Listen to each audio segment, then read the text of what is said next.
Agora sim, com todas as questões técnicas devidamente acertadas, seguimos em frente para o painel Por Mares Nunca Dantes Navegados, a produção de energia eólica offshore. Para isso chamo os nossos convidados, Sara Castelo Branco, Off-Counsel da Miranda, também Filipe Matias Santos, Diretor de Serviços Jurídicos na ERSE, e João Oliveira, Counsel na BP. O painel Por Mares Nunca Dantes Navegados, a produção de energia eólica offshore.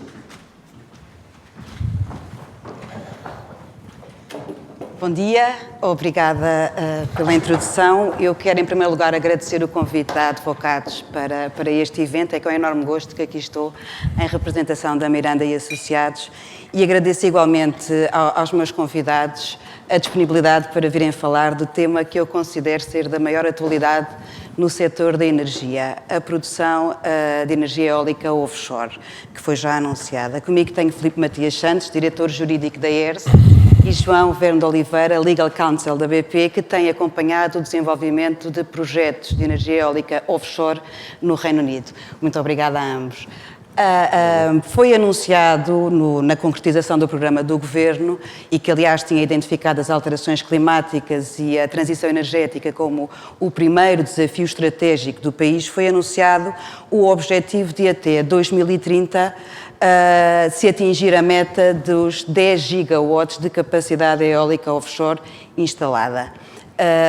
Enfim, a produção eólica offshore não são mares nunca antes navegados. Enfim, temos o exemplo da Windfloat em Viana do Castelo, já em funcionamento, mas o objetivo que foi traçado, 10 gigawatts, é de facto ambicioso e traz consigo desafios exigentes.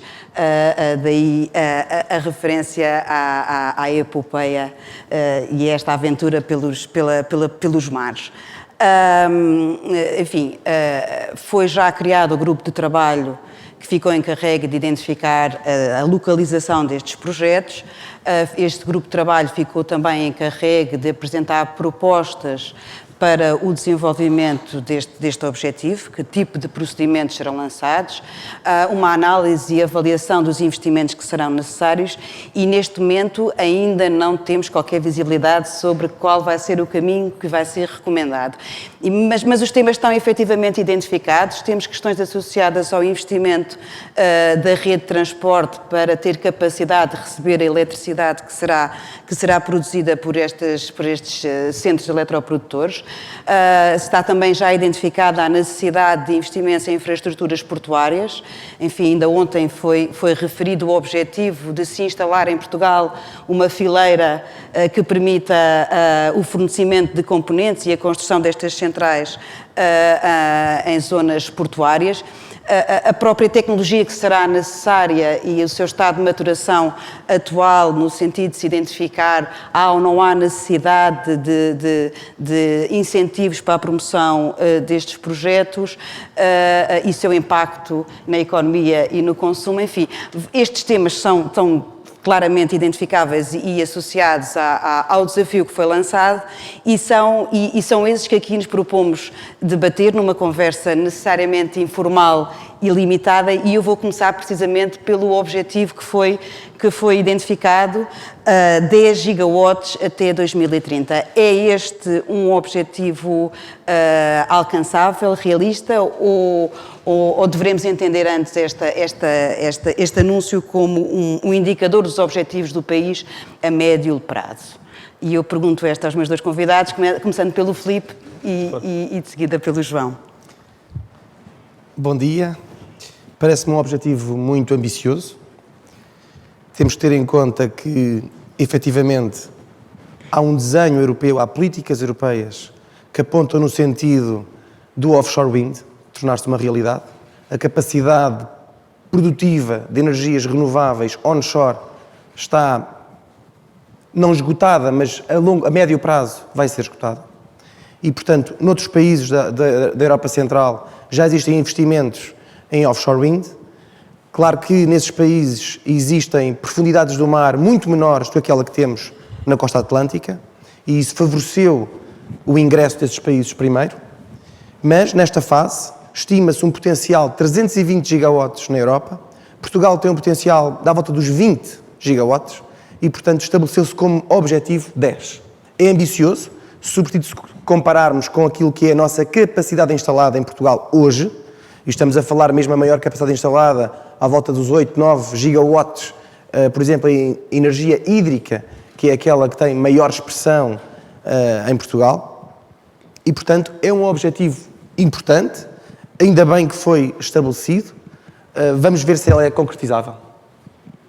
Muito obrigada. E João, conhecendo já o que o desenvolvimento destes projetos comporta, é uma meta realista, os 10 gigawatts até 2030? Obrigado. Bom, em primeiro lugar, muito obrigado pelo convite por estar aqui hoje. Obrigada. Eu acho que, enfim, eu concordo em absoluto com o que disse o Filipe, eu acho que é um objetivo muito ambicioso e eu honestamente relevo mais digamos assim, o desígnio ou o objetivo do que propriamente o calendário. Eu acho que é pouco realista até 2030, só se olharmos que ainda não há concurso, ainda não há regras, ainda não há nada e, portanto, torna-se muito difícil ver como é que vamos chegar a 2030 com 10 gigas de capacidade instalada.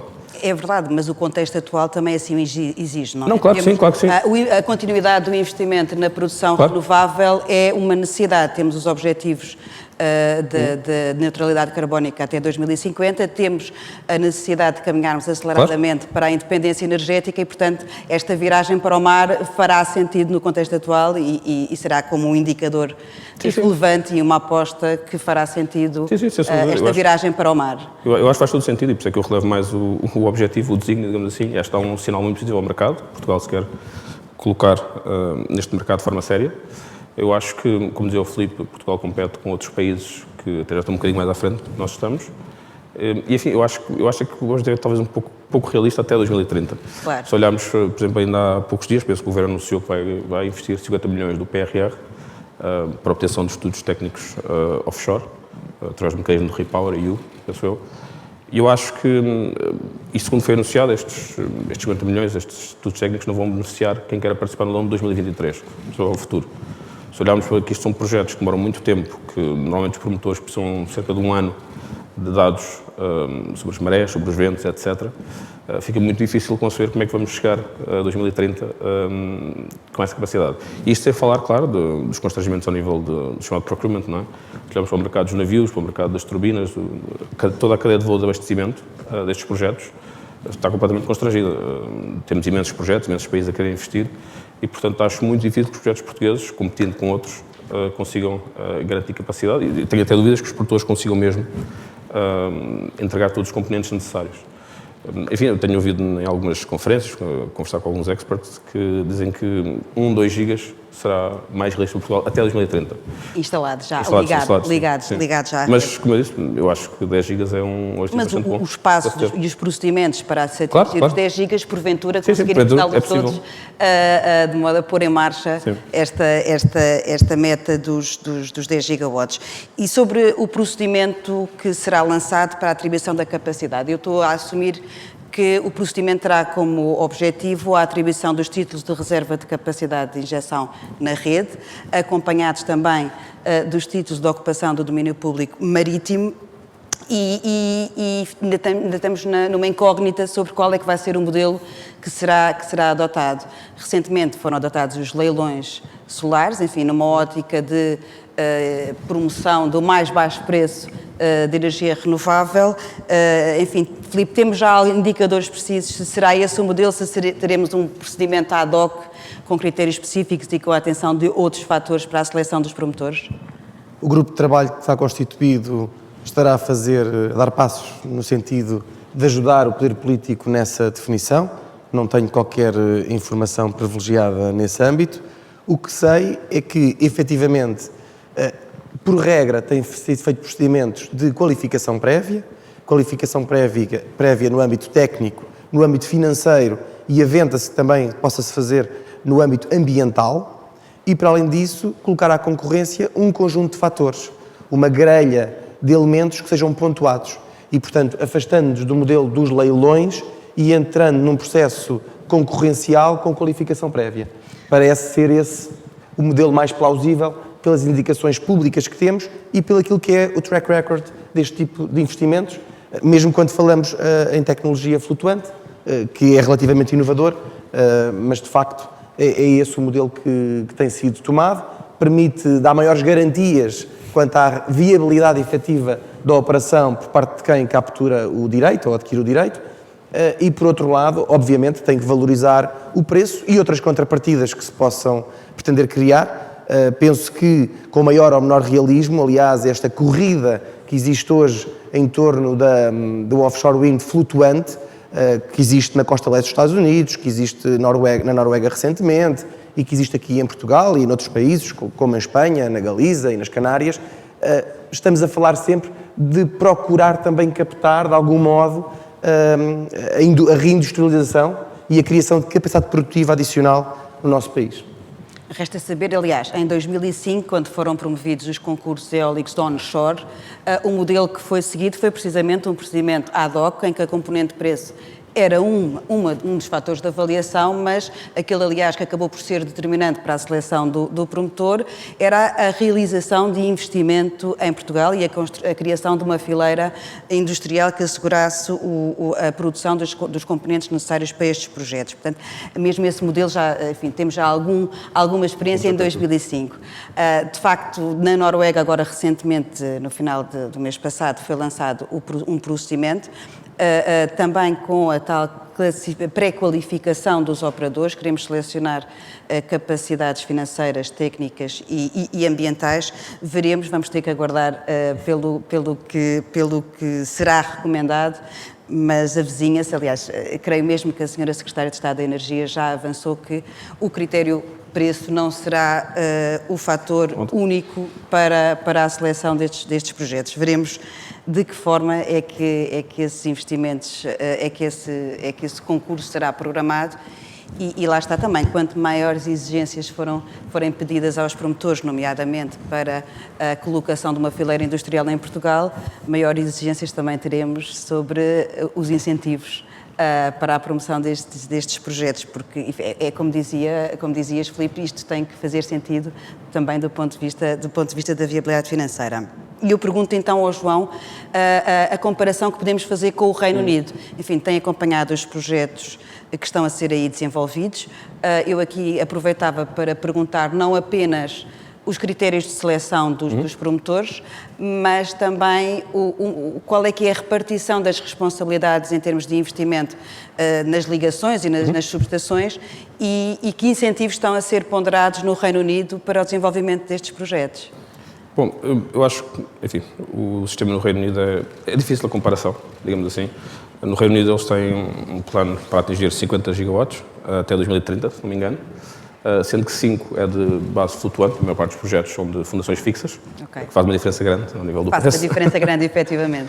Mas eu acho que, se não me engano, neste momento o Reino Unido tem 13 gigas de capacidade instalada, eólica, neste momento.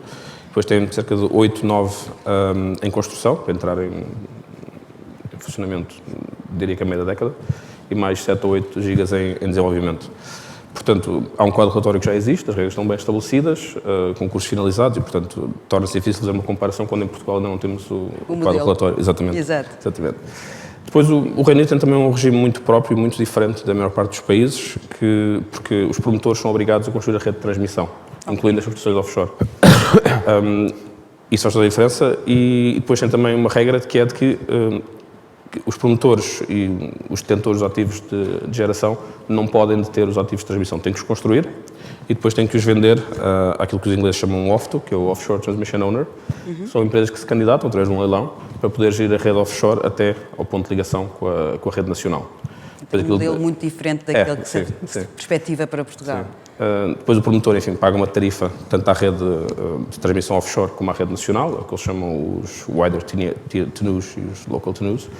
Mas é um sistema muito próprio que na maior parte dos países não é assim que funciona. E calculo que em Portugal também não vai ser assim que funciona, embora, enfim, temos aqui algumas dúvidas se a rede construir, se não será, como é que não vai ser. Não sabemos ainda esse tipo de repartição de responsabilidades. Em termos de incentivos desses projetos, qual é o modelo que está a ser implementado? Sim, enfim, em termos de critérios de adjudicação, nós temos normalmente a capacidade técnica e financeira.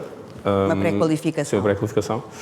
E depois não é só o preço, tem também a ver com questões como investimento nacional, principalmente na Escócia, onde há um enfoque muito forte no local content e na criação de uma fileira industrial, como a Sra. Secretária de Estado anunciou.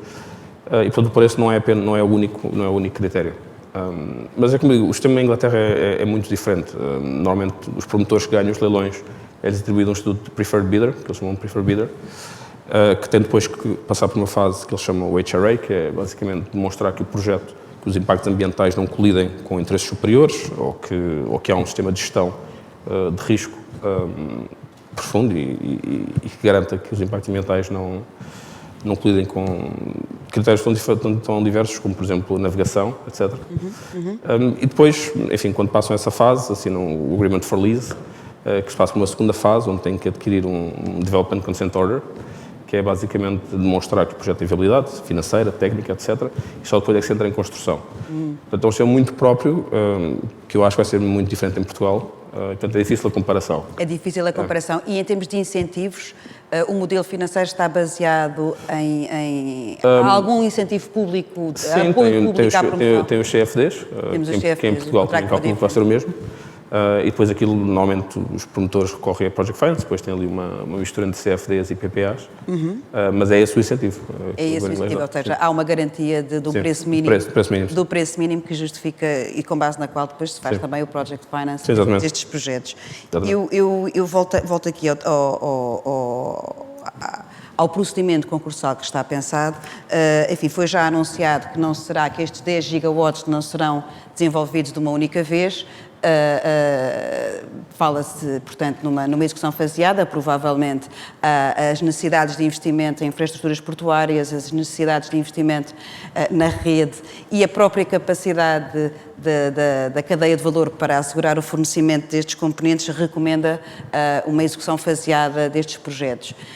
Pergunto, Filipe, temos alguma visibilidade sobre qual será a organização das fases? Ou seja, fará sentido, até porque as localidades, as zonas, as áreas que estão vocacionadas para receberem estes projetos têm características diferentes, quer em termos de capacidade de produção, quer em termos mesmo de tecnologia que pode aí ser instalada. Fará sentido um desenvolvimento deste programa por áreas?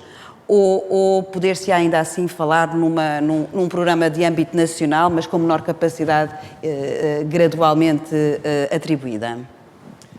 Penso que faz sentido a atribuição por lotes, por razões de concorrência, por razões de amadurecimento do projeto, do seu faseamento, e até porque estamos a falar em 10 gigawatts, que é muito ambicioso. Por outro lado, nós sabemos que existem zonas preferenciais que foram colocadas em consulta. Vamos conhecer, dentro de algum tempo, o resultado da pronúncia e dos contributos que a comunidade aportou nesse procedimento. O que é que nós já sabemos? Sabemos que temos áreas que são diferentes. No Offshore Wind Float Farms, há três vetores que são essenciais para a sua viabilidade. O vento, e o vento é diferente nas diferentes áreas, a distância face à costa, dado que é necessário ligar à rede pública depois a injeção da eletricidade gerada, e também os custos com os cabos. Portanto, isso é determinante. E eles não são iguais nas diferentes áreas preferenciais colocadas à consulta. Por outro lado, nós sabemos que se estivermos no norte do país, é possível, eventualmente, uma ligação com Espanha, que seja feita uma interligação atlântica. E, portanto, estávamos aí a falar de uma realidade de meshed grid lines e, portanto, com virtualidades, com complexidades também do ponto de vista técnico, implica provavelmente subestações flutuantes, a construir eventualmente pela REN ou pelos promotores, é algo que tem que ser definido. Por outro lado, isso tinha virtualidades em termos de redução de perdas e, sobretudo, nos curtailments, que são muito impactantes, ou seja, quando há excesso de energia renovável que seja produzida face àquilo que é o consumo. Se tivermos uma ligação aos dois países, à Galiza, Espanha e a Portugal, isso, obviamente, os curtailments serão, à partida, menores, e isso aumenta do ponto de vista das condições de viabilidade do projeto. Sabemos também que as diferentes áreas não são todas iguais, porque há uma, em Viana do Castelo, que já conta com um projeto de 25 megawatts, que existe, que é o WindFloat, que aliás é precursor. Basta dizer que em 2019 existiam 89 megawatts no mundo de tecnologia pré-comercial instalada, e o WindFloat significa 25 Portanto, estamos a falar de uma proporção bastante significativa do ponto de vista da escala mundial. Sabemos também que essas zonas, em Viana do Castelo e em Sines, há o chamado nearshoring, ou seja, era possível instalar eólica offshore com uma profundidade muito menor do que nas outras áreas ou até que outros lotes dentro dessas áreas. E, portanto, é nesse desenho, nessa geometria algo variável, que os concursos vão ter que ser definidos. E os lotes. Sabemos que os lotes, para serem viáveis, provavelmente têm de ter 500 megawatts cada, o que já por si é imenso. E, portanto, temos aqui um conjunto de variáveis e devemos começar por aqueles que são mais apetecíveis e por aqueles que são mais realizáveis num espaço de tempo mais curto, para começarmos a fazer, para ganharmos maturidade, para com isso, de facto, iniciarmos um trajeto que é de 10 gigawatts, mas tem que começar numa escala provavelmente mais pequena. Mais pequena. E há pouco falávamos do facto de a maior parte destes projetos exigirem a tecnologia flutuante e essa ser ainda uma tecnologia num menor grau de desenvolvimento do que a tecnologia por recurso a estruturas fixas. Enfim, não sabemos ainda qual é que vai ser a configuração que vai ser dada a estes procedimentos, nem a alocação das responsabilidades que serão dadas, exigidas aos promotores, enfim, quem é que vai suportar os custos dos investimentos na rede, será ou não exigível aos promotores a apresentação de projetos com a realização de investimento numa fileira industrial. Não sabemos exatamente ainda o que é que será exigido, mas sabemos que a tecnologia não é barata, é uma tecnologia que é mais cara do que a tecnologia por estruturas fixas, e eu pergunto se fará sentido, se devemos esperar destes procedimentos a atribuição de incentivos ao seu desenvolvimento.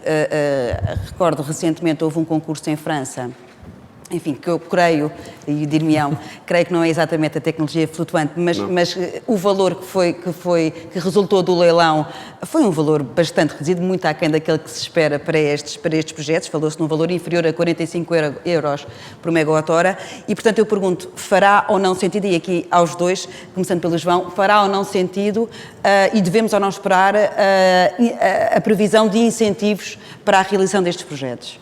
Eu acho que sim, eu não vejo de que forma é que possa ser de outra maneira. Eu acho que a tecnologia flutuante ainda não está madura, é bastante mais cara do que a tecnologia de fundações fixas e, portanto, das duas, ou há incentivos ou se cria um quadro relatório que permita a integração com outras tecnologias. Por do hidrogênio, eventualmente, embora aí estejamos a crescer ao preço, portanto, não sei muito bem se será possível ou não, mas acho que, sobretudo, tem a ver com o facto da tecnologia flutuante ser muito mais cara.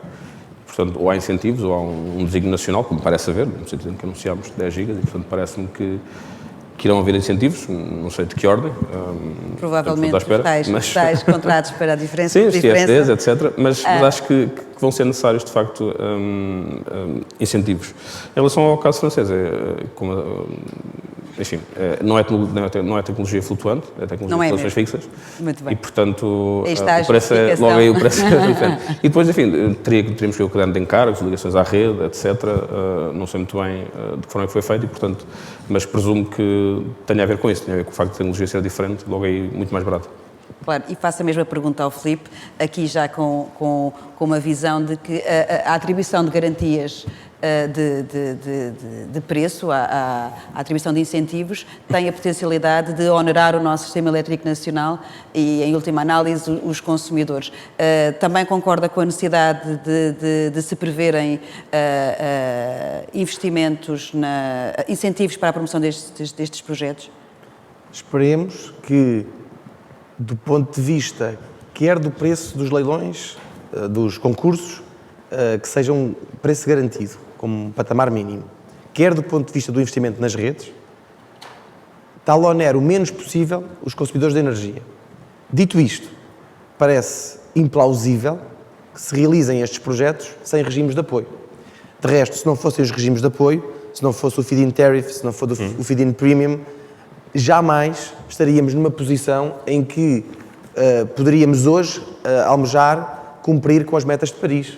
Podíamos hoje almejar a sustentabilidade. Portanto, todo o mundo que nós construímos em torno do ESG é um mundo que implica sustentabilidade, que implica energias renováveis, que implica descarbonização da sociedade, e esse caminho foi sempre trilhado com auxílios de Estado permitidos. Temos é que ser capazes de calibrar bem esses regimes de apoio. Obviamente que o modelo preferencial hoje são os CFDs bilaterais. De resto, em Portugal, a eólica onshore está num regime de cap and floor, portanto recebe o preço de mercado hoje, mas recebe o preço de mercado com um patamar mínimo e com um teto. E sempre que se situa o preço de mercado abaixo desse patamar mínimo, o sistema contribui e, no fundo, paga o diferencial ao produtor. Sempre que o mercado esteja acima desse cap, e que jeito que isso deu agora nesta crise energética, é possível que o sistema beneficie com isso. E, portanto, tivemos em Portugal um problema grande de dívida tarifária.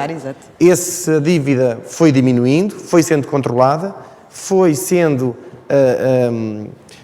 no fundo, houve um grande contributo também agora com a invasão da Ucrânia e com o aumento dos preços, com a crise de preços de energia nos mercados grossistas, houve um grande contributo e, portanto, hoje a dívida está controlada. Naturalmente que não queremos, ninguém pretende voltar aos tempos de uma dívida que se torne um peso e um fardo para os consumidores, para as famílias, mas também para a indústria. Para a indústria, exatamente. Sim, até porque isso depois impacta a nossa competitividade. Competitividade, claro. Competitividade nacional. Fileira industrial seria essa que nós iríamos instituir, muito mais depois, claro, certo. Exatamente. Ficaria inviável, porque também será consumidora de energia, certamente. Exato. Agora, o que sabemos também é que a transição energética implica o aumento de 2,5 vezes o consumo de eletricidade, face àquilo que acontecia no passado. E isso implica muito mais produção. E, portanto, ela tem que ser viabilizada, tem que existir regimes de incentivo e, por outro lado, as redes também vão ter que acompanhar isso. Necessariamente. E eu pego precisamente pelo investimento nas redes. Sabemos que um dos principais constrangimentos para o desenvolvimento deste projeto é precisamente a capacidade da rede para receber a eletricidade que será produzida por estes centros eletroprodutora. Filipe, temos alguma visibilidade sobre, enfim, os atuais planos de desenvolvimento das redes já prevêem investimentos para alocar a capacidade que virá, a energia que virá destes projetos? O último PDIRT, que é o Plano de Desenvolvimento da Rede de Transporte e de Investimento na Rede de Transporte, não dava visibilidade a esses números. Terá que ser apresentado este ano, em outubro, um novo plano. E, portanto, aguardamos sobre se, nesse plano, são inscritas verbas, investimentos, projetos que procurem garantir a capacidade de absorção de nova capacidade, isso existirá certamente, mas se também para a capacidade da eólica offshore. O que sabemos é que as atuais bases da concessão da Rede Nacional de Transporte aclararam, ou estenderam, como quiserem ler, porque no passado a Rede Nacional de Transporte, a REN, tinha a concessão sobre todo o território nacional e agora é explicitado, incluindo o espaço marítimo. E, portanto, sabemos que existe o direito de ser a REN a vir a construir as redes da Rede Nacional de Transporte também no espaço marítimo. Isso foi uma explicitação, isso sem dúvida. Sabemos também que no documento colocado em consulta pública se prevêem 5 pontos, 5 faixas, em linha com as áreas preferenciais, para recepção em terra daquilo que seja a capacidade produzida de energia nas wind farms eólicas offshore. E, portanto, essa é a informação que temos. E sobre a visibilidade, bem, se for o operador da rede de transporte a realizar estes investimentos, enfim, estes investimentos são recuperados via tarifa. Temos alguma visibilidade sobre o impacto que a realização destes investimentos terá em termos tarifários? Nós não temos hoje essa visibilidade, justamente porque os planos não trazem ainda, não aportam essa informação. Todavia, há um projeto de tecnologia flutuante offshore em Portugal, que é o Windfloat, e sabemos quanto é que custou a ligação. A ligação custou cerca de 52 milhões de euros.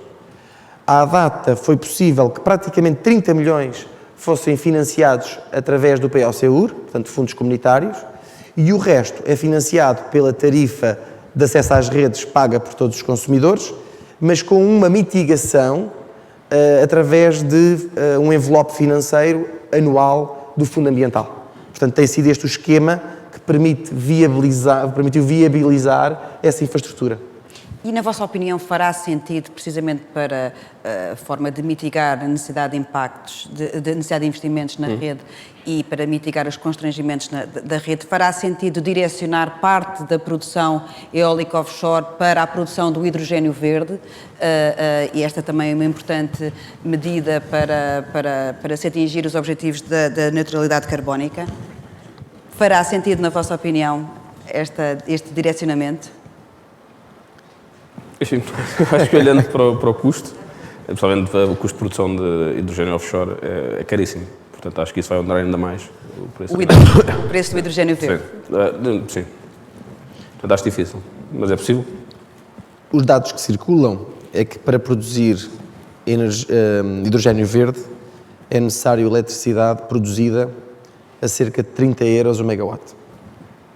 Por outro lado, os dados que existem sobre a produção da eólica offshore flutuante são preços num relatório que é público de um laboratório nacional do Ministério da Energia nos Estados Unidos, é que os preços podem variar de 83 a 180 euros o megawatt, que é uma gama de números imensa, Exato, não é? exato. Entre 83 e 180, estamos a falar de mais do dobro. Mesmo assim, os 83 comparam muito mal com os 30 que nós falámos anteriormente. Esse relatório também diz que, no espaço de alguns anos, pode ser possível reduzir em 50% esse custo. Claro que quando nos aproximamos dos 40 euros, já não estamos assim tão longe dos 30 que foram mencionados relativamente ao hidrogênio. Agora, há aqui muita incerteza.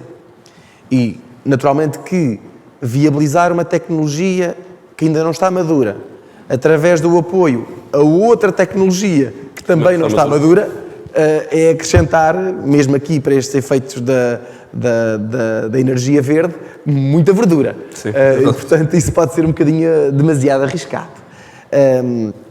Em todo caso, nós sabemos que há muitos países, até na lusofonia, como o Brasil, que pensam viabilizar a capacidade eólica que têm e que é excessiva muitas vezes face ao seu consumo, através da transformação da eletricidade em hidrogênio verde. E também sabemos que há países com grande capacidade industrial que têm necessariamente que vir a importar hidrogênio verde. E, portanto, há aí também uma oportunidade de negócio. Agora, parece-me que cruzar neste momento as duas coisas é precoce. Naturalmente que o modelo deve ser desenhado tendo em conta essas janelas de oportunidade, para que não fechemos essa porta para o futuro. Exato, e Portugal também se queria posicionar numa posição de liderança na produção do hidrogênio verde, mesmo para efeitos de exportação. Enfim, teremos que ver se é ou não um destino possível desta eletricidade verde que é necessária no processo da eletrólise da água. O nosso tempo está a terminar, mas eu tenho ainda aqui mais algumas questões. Eu gostava de perguntar ao João, precisamente em virtude da experiência que tem no acompanhamento de projetos eólicos offshore, qual é que é o tempo médio que devemos contar para a implementação de um projeto em mar?